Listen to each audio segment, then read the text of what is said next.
ನಮಸ್ಕಾರ ಪುಟಾಣಿಗಳೇ, ಎಲ್ಲರೂ ಮಲಗೋಕ್ಕೆ ರೆಡಿಯಾದ್ರಾ?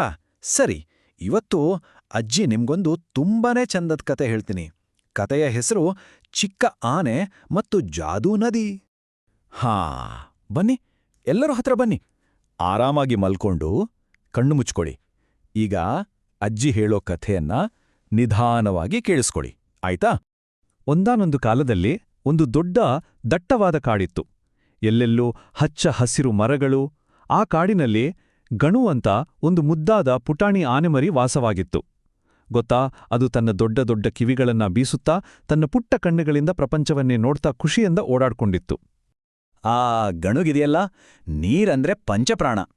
ದಿನ ಬೆಳಗ್ಗೆ ಎದ್ದ ತಕ್ಷಣನೇ ಓಡಿ ಹೋಗಿ ತಂಪಾಗಿರೋ ನೀರ್ಲೆ ಆಟ ಆಡೋದು ಅಂದ್ರೆ ಅದಕ್ಕೆ ಎಲ್ಲಿಲ್ಲದ ಖುಷಿ. ತನ್ನ ಸೊಂಡಿಲಲ್ಲಿ ನೀರು ತುಂಬಿಕೊಂಡು ಫುಷ್ ಅಂತ ಚಿಮ್ಮುತ್ತಾ ಜಿಗಿದಾಡುತ್ತಾ ಇತ್ತು. ಹೀಗೆ ಆಟ ಆಡ್ತಾ ಆಡ್ತಾ ಒಂದು ದಿನ ನಮ್ಮ ಗಣು ಕಾಡಿನ ತುಂಬನೆ ಒಳಗ್ಹೋಯ್ತು. ಅಲ್ಲಿ ಅದೊಂದು ವಿಚಿತ್ರವಾದ ನದಿಯನ್ನ ನೋಡಿತು. ಅಬಬಾ, ಏನದು ಅಂತೀರಾ?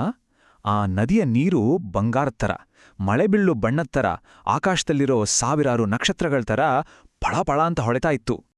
ಅದನ್ನೋಡಿ ಗಣುಗೆ ಒಂಥರ ಆಶ್ಚರ್ಯ. ಅದು ತನ್ನ ಮನ್ಸಲ್ಲೇ ಅನ್ಕೊಳ್ತು, ಅರೆ, ಈ ನದಿ ಯಾಕಪ್ಪ ಇಷ್ಟು ಸುಂದರವಾಗಿ ನಕ್ಷತ್ರಗಳ ಥರ ಮಿನುಗ್ತಾ ಇದೆ ಅಂತ. ಹೀಗೆ ಯೋಚನೆ ಮಾಡ್ತಾ ಗಣು ತನ್ನ ಸೊಂಡಿಲಿನ ತುದಿಯಿಂದ ಆ ನೀರನ್ನ ಮೆಲ್ಲಗೆ ಮುಟ್ಟಿತು. ಮುಟ್ಟಿದ ತಕ್ಷಣ ಏನಾಯ್ತು ಗೊತ್ತಾ? ಆ ನದಿಯಿಂದ ಒಂದು ಘಂಟೆಯ ನಾದದ ಹಾಗೆ ಶಾಂತವಾದ ಸುಂದರವಾದ ಧ್ವನಿ ಕೇಳಿಸ್ತು. ಅದು ಹೇಳಿತು, ನಾನೊಂದು ಜಾದೂ ನದಿ, ಒಳ್ಳೆಯ ಹೃದಯ ಇರೋರಿಗೆ ಮಾತ್ರ ನಾನು ಸಹಾಯ ಮಾಡ್ತೀನಿ. ಗಣು ಹೀಗೆ ಆಶ್ಚರ್ಯದಲ್ಲಿ ನಿಂತಿರಬೇಕಾದ್ರೆ ಅಲ್ಲೇ ಪಕ್ಕದಲ್ಲಿ ಒಂದ್ ಪುಟ್ಟ ಜಿಂಕೆ ಮರಿ, ಅಯ್ಯೋ ಪಾಪ, ನದಿ ದಾಟೋಕಾಗ್ದೆ ಅಳ್ತಾ ಕೂತಿತ್ತು. ಅದರ ಕಣ್ಣಿಂದ ಮುತ್ತಿನ ಹಾಗೆ ನೀರ್ ಬರ್ತಾ ಇತ್ತು. ಯಾಕಂದ್ರೆ ಅದಕ್ಕೆ ನದಿಯ ಆಚೆ ದಡದಲ್ಲಿರೋ ತನ್ನ ಅಮ್ಮನತ್ರ ಹೋಗ್ಬೇಕಿತ್ತು. ಅಳ್ತಾ ಇರೋ ಆ ಜಿಂಕೆ ಮರಿಯನ್ನ ನೋಡಿ ನಮ್ಮ ಗಣುವಿನ ದೊಡ್ಡ ಮನಸ್ಸಿಗೆ ತುಂಬಾನೇ ಬೇಜಾರಾಯ್ತು. ಹೇಗಪ್ಪ ಸಹಾಯ ಮಾಡೋದು ಅಂತ ಒಂದು ಕ್ಷಣ ಯೋಚನೆ ಮಾಡ್ತು. ಆವಾಗ್ಲೇ ಅದಕ್ಕೊಂದು ಒಳ್ಳೆ ಉಪಾಯ ಉಳೀತು. ಅದೇನ್ ಮಾಡ್ತು ಗೊತ್ತಾ?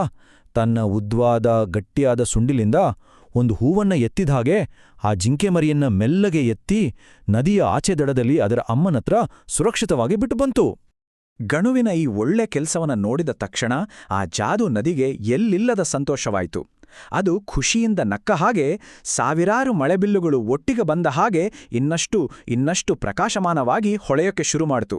ಆ ಬೆಳಕಿಗೆ ಇಡೀ ಕಾಡೆ ಬೆಳಗಿ ಹೋಯ್ತು. ಅಷ್ಟೇ ಅಲ್ಲ, ಆ ಹೊಳೆಯೋ ನೀರಿಂದ ಏನು ತೇಲಿ ಬರ್ತಾ ಇತ್ತು. ನೋಡಿದ್ರೆ ಬಗೆ ಬಗೆಯ ಸಿಹಿಯಾದ ಘಮಘಮ ಅಂತ ವಾಸನೆ ಬರುವ ಸೇಬು, ಬಾಳೆಹಣ್ಣು, ಮಾವಿನಹಣ್ಣು, ಹೀಗೆ ತುಂಬಾನೇ ರುಚಿಯಾದ ಹಣ್ಣುಗಳು ಗಣುವಿನ ಹತ್ರ ತೇಳ್ಕೊಂಡು ಬಂದು. ನಮ್ಮ ಗಣು ಎಷ್ಟು ಒಳ್ಳೇದು ಅಂದ್ರೆ ಆ ಹಣ್ಣುಗಳೆಲ್ಲ ತಾನೊಬ್ನೇ ತಿನ್ಲಿಲ್ಲ. ತನ್ನ ಸ್ನೇಹಿತರಾದ ಮೊಲ, ಅಳಿಲು, ನವಿಲು ಎಲ್ಲರನ್ನೂ ಕರೆದು ಎಲ್ರಿಗೂ ಹಂಚಿತು. ಎಲ್ಲರೂ ಒಟ್ಟಿಗೆ ಸೇರಿ ಆ ಹಣ್ಣುಗಳನ್ನು ತಿಂದ್ರು, ಆಟ ಆಡಿದ್ರು, ಮತ್ತೆ ಕಾಡಿನ ತುಂಬಾ ಕೇಳಿಸುವ ಹಾಗೆ ಗಟ್ಟಿಯಾಗಿ ನಕ್ರು. ಮಕ್ಕಳೇ, ನೋಡಿದ್ರಲ್ಲ ಈ ಕಥೆಯನ್ನ? ಇದ್ರಿಂದ ಏನ್ ಗೊತ್ತಾಯ್ತು? ಯಾವಾಗ್ಲೂ ನಮ್ಮಲ್ಲಿ ಒಳ್ಳೆಯ ಹೃದಯ, ಬೇರೆಯವರಿಗೆ ಸಹಾಯ ಮಾಡೋ ಗುಣ ಇದ್ರೆ ನಮ್ಗೆ ಯಾವತ್ತೂ ಸಂತೋಷ ತಪ್ಪಿದ್ದಲ್ಲ. ನಿಜವಾದ ಜಾದೂ ಎಲ್ಲೋ ಇರೋದಿಲ್ಲ, ಅದು ನಮ್ಮ ಒಳ್ಳೆಯತನದಲ್ಲೇ ಇರುತ್ತೆ, ಅಲ್ವಾ? ಈಗ ಯೋಚನೆ ಮಾಡಿ, ನಾವು ಕೂಡ ನಮ್ಮ ಜೀವನದಲ್ಲಿ ಗಣುವಿನ ಥರ ಹೇಗೆ ಇರಬಹುದು ಅಂತ. ಇದನ್ನ ಯೋಚನೆ ಮಾಡ್ತಾ ಆರಾಮಾಗಿ ಕಣ್ಮುಚ್ಚಿ ನಿದ್ದೆ ಮಾಡಿ, ಆಯ್ತಾ? ಶುಭರಾತ್ರಿ. ಮಕ್ಕಳೇ, ನಿಮಗೆ ಈ ಕಥೆ ಇಷ್ಟ ಆಯ್ತಾ? ಇನ್ನೂ ಹೀಗೆಯೇ ಮುದ್ದಾದ ಕನ್ನಡ ಕಥೆಗಳು ನೋಡಲು ನಮ್ಮ ಚಾನೆಲ್ ಅನ್ನು ಸಬ್ಸ್ಕ್ರೈಬ್ ಮಾಡಿ. ಈ ವಿಡಿಯೋಗೆ ಲೈಕ್ ಮಾಡಿ ಮತ್ತು ನಿಮ್ಮ ಸ್ನೇಹಿತರಿಗೆ ಶೇರ್ ಮಾಡಿ.